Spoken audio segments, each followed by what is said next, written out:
Hey, welcome back to me and my Maverick. So, seen a few videos and heard about this product on YouTube. So this is from LASFIT, and what this is LED lighting. And like I said, there's quite a few other videos out there, but I'm going to do this in real time and show you how this works. So what this is that your amber running lights and turn signals are amber all the time, right? But what this LED bulb does is the running lights will be a bright white like your headlights, and you'll still have the functionality of having your amber turn signal. So like I said, I'm going to do this real time and show you how quick this installation is, because this is really quick, really easy stuff. Bought these off of Amazon, like so much of the stuff that we buy these days. You can get them a few other places, but I will tell you the part number is T4257D. So you can see that. And that was the one thing that you have to make sure of, is that LASFIT is making these lamps for a lot of vehicles. So you want to make sure that you get the right one. So this beige colored plug-in, it twists 90 degrees, that's all there is to it. And then you just pull this lamp out. So just give it a little bit of a twist, make sure not squeeze that real tight. And so that's all there is to it. So then the new lamp will just push back into the same socket. And I don't think that there's a specific way to put them in, but there's little tension clamps on here that will fit onto the base of that bulb.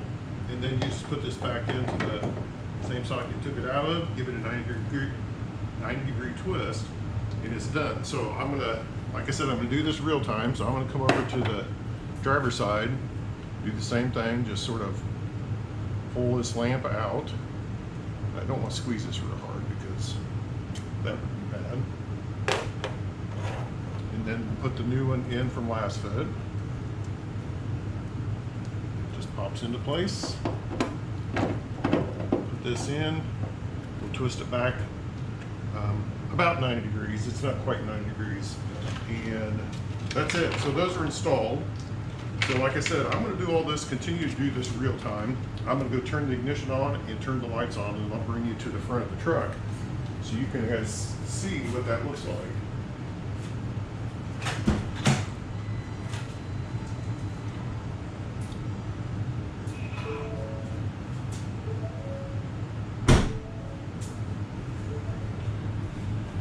So here we are, and you guys can see now that we have the running lights are in the bright white. And so let's just go turn the turn signal on, and we'll turn it on left. There you go. Wow, that's even brighter than the original lights. So let's turn on the right signal. Oh, did I get that on?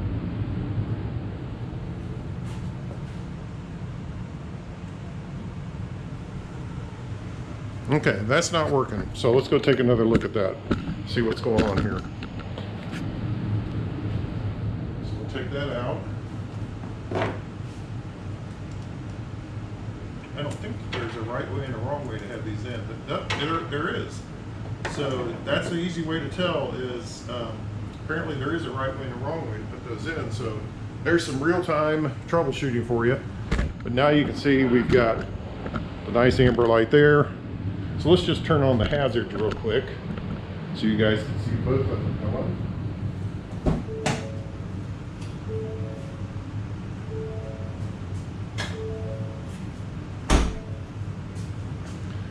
Very nice, very bright. I don't know if the camera does it justice, but the orange is a little bit lighter than the factory bulbs, and but significantly brighter. So pretty cool. So those were, I think, $30-something for the pair. So yeah, a little pricey for bulbs, but being LED, they should last hopefully forever. And let's turn those off so you can see.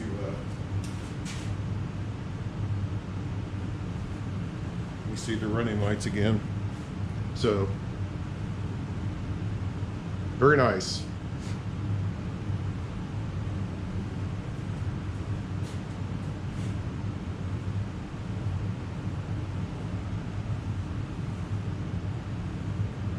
All right, so that's it for the little adjustment for today. So I did want to do just a quick follow-up on the bed cover. So that's another one of the videos that you'll see in the library. So I had a chance to wash the truck and take it for a drive. So we actually had some rain yesterday, and took the truck for about a 200-mile drive. And yeah, so it looks great. All the dirt is off of it now. It looks really nice. But did notice a few issues. So one, there's quite a bit of water that comes in right here. And, you know, I don't plan on having, I've never planned on having a sealed bed where, you know, it has to be completely dry. But there was a lot of water, especially as it came off the back of the truck, a lot of water that came into here. While you're driving, it sort of all goes away, but as soon as you stop, you start to get a little bit of water in. And then do need to do some adjusting here. You can see this weather strip and sort of how it works here. I think that all I need to do is basically trim that off, because you can see it seems a little long. Maybe a little bit more weather stripping underneath here, because the weather stripping, it does go all along underneath the rail here, but it may just be that I need to have a little bit more in there. So probably play with that, but just wanted to pass that along as I had a chance to test out the bed cover in real life. And man, it looks great. It really does. I'm very pleased with it. A little pricey, but very pleased with it. So thanks for watching, and stay tuned for the next video.